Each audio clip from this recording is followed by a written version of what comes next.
whole lot of other hound groups, dog groups in Virginia.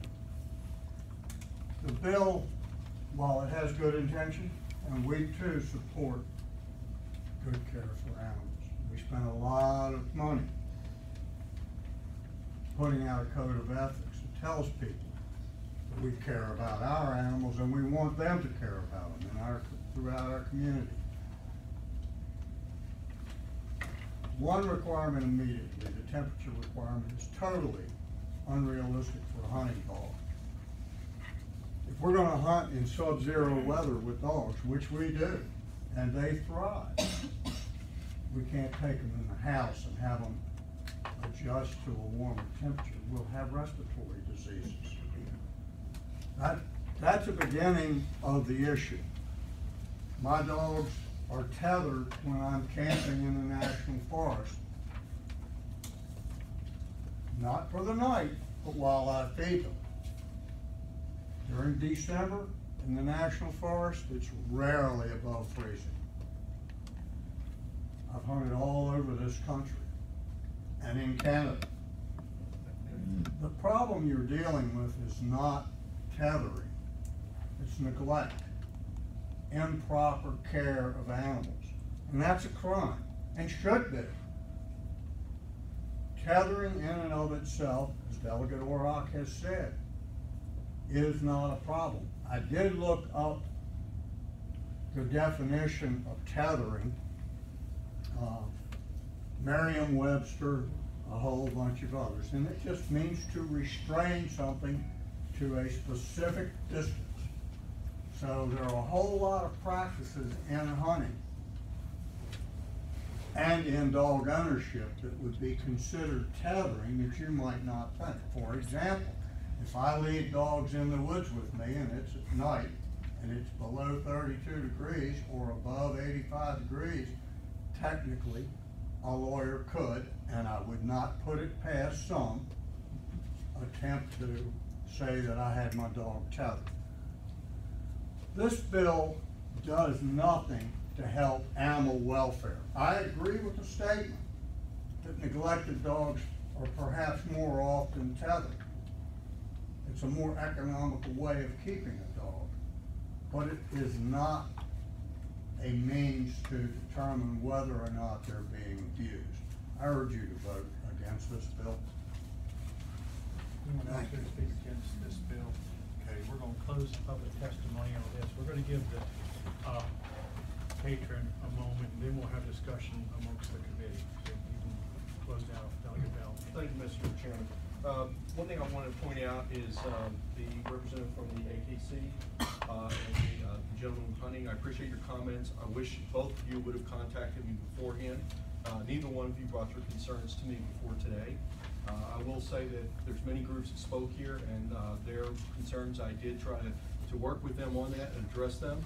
And I believe your concerns, we could have at least had a discussion if you would have contacted me prior to. You mentioned Huskies in your comments, the AKC representative, and I want to point out two things on that. From the Siberian Rescue, it also mentions Huskies and says that they can definitely thrive in very cold temperatures. However, it also says they still need shelter and water, which is very important.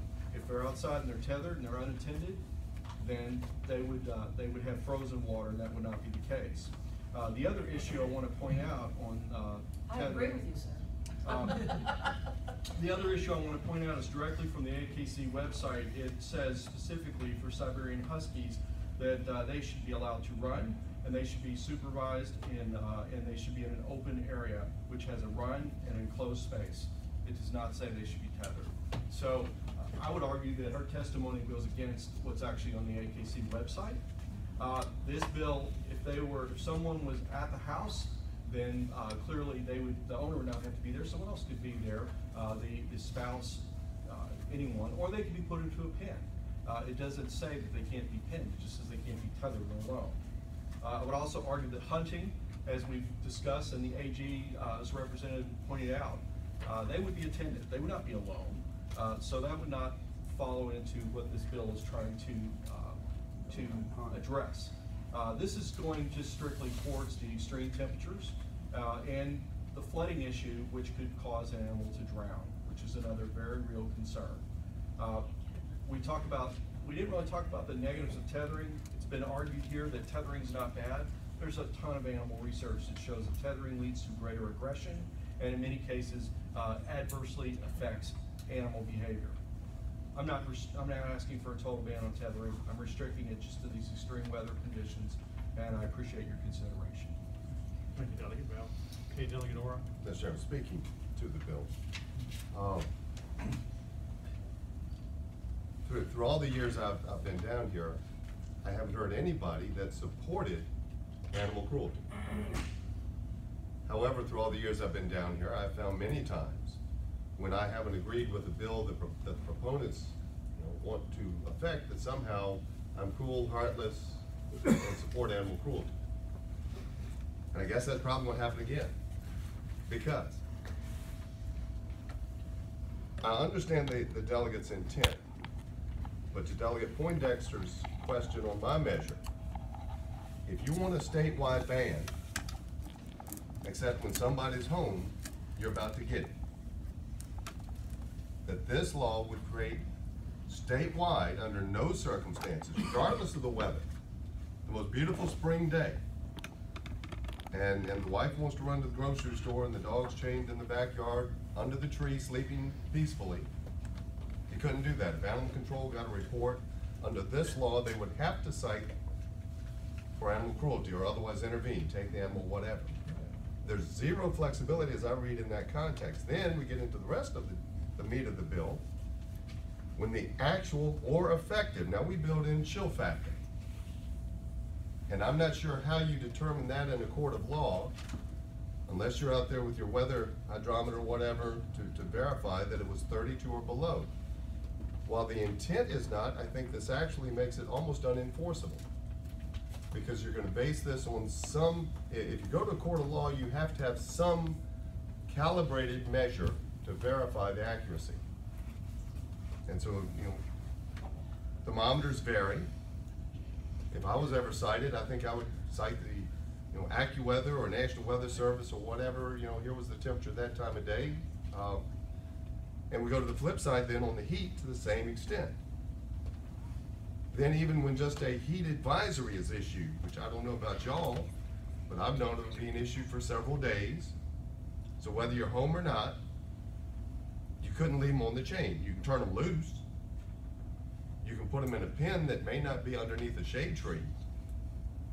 Or you can bring them in your unair conditioned house, which I suspect the shade tree's cooler. Same type thing for a severe weather warning issued for the area, hurricane, tropical storm, tornado warning. Several hour period, a weather event that may or may not actually hit our area. We also create a special class of dogs because we're only talking about ones that are tethered. You can leave your animals out in your pen during all these same circumstances, whether you're attended or not. You can leave them out, roaming at large. That gets into a separate roaming at large statute, but that's not cruelty. It makes no allowance for the breed, and there's some breeds that are more heat tolerant, there's some that are more cold tolerant. We're drawing a line in the sand. Mr. Chairman, I would just say, and members of the subcommittee, I've received a copy of a communication from the Attorney General's office, January of this year, that said, we're experiencing a dog with no shelter at all can easily freeze to death. That is a current violation of 326570A(2)(i), depriving an animal of necessary shelter. That is cruelty, tether or not. Any dog should be seized under those conditions. It continues, moreover, blue barrels or decrepit shelters are not adequate shelter under temperatures like we are experiencing. It makes zero reference to that tether is a part of the problem. The lady from Isle of Wight County, I hear her frustration. One of my former students is an ACO officer, well, a couple of them as a matter of fact. And they have shared with me any number of times they've been incredibly frustrated because they thought they had a good solid case, and I think they did, and the judge didn't see it that way. But I would say to the patron and to those here, putting more laws on the books aren't gonna educate judges or get you any more prosecutions. At the end of the day, the ACOs in my area are getting prosecutions against the bad actors because they're depriving them of water, of shelter. They're not socializing with the animal. That's neglect. This law, words mean something. We do things for a reason, so obviously this, we had to clarify, you know, just because there's a tether, these things now are cruel. Well, are these other things that we've gotten prosecutions under? Because the General Assembly has now started going in and putting specificity as it relates to this or that or the other.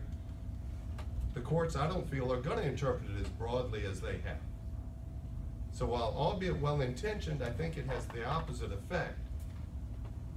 And that's part of why I put forward a tethering bill that, because if it's not defined in law, you go by Webster's, and a tether is a leash. So any locality that allows animals on a leash is not totally banning tethering. So the bill that I put forward, I think, Mr. Chairman, speaks to the concerns of those in the room in a manner where we can address the, quote, problem of tethering and still leave the current law as it relates to trying and enforce the problem of bad actors. I met with Mr. Sweeney over the summer and we had this conversation in large measure, and I asked him at that point, please give me something that makes the current statute more enforceable. And I see this as well-intentioned, but it went in the opposite direction. So since I said a lot, I shouldn't make a motion now, but. Anyone else on the committee? Mr. Chairman, as I understand this bill, it doesn't allow tethering in extreme weather, right? That's what we're talking about. I know it seems But complicated. read 39. Mr. Chairman, the bill doesn't allow tethering in extreme conditions, and the spring day that Right. the gentleman mentioned would not be applicable to what this is seeking to do. And Go ahead. can I continue on? Sure. I mean, you know, I do come from a suburban area, but my father-in-law, he hunts with dogs. I mean, he doesn't have them on tethers. He has little, you know, hunting is his thing. He has shelters for them. And I can't see why that isn't a reasonable, you know, action for those who might have issues in the countryside with, you know, with tethering. I think that's very reasonable. I don't see why this, you know, is as restrictive as you might see. Mr. Chairman, I would just draw the delegate's attention line 39A. Hold on, let me get to my full, yeah. Thank you. Anytime, 365 days a year, under any weather circumstances, when no owner is on the property, would be banned.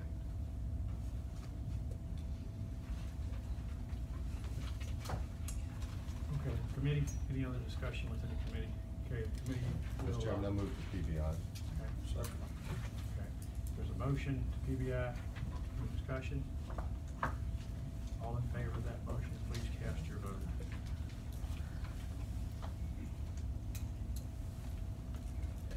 My vote is 5-2, the bill does not go forward.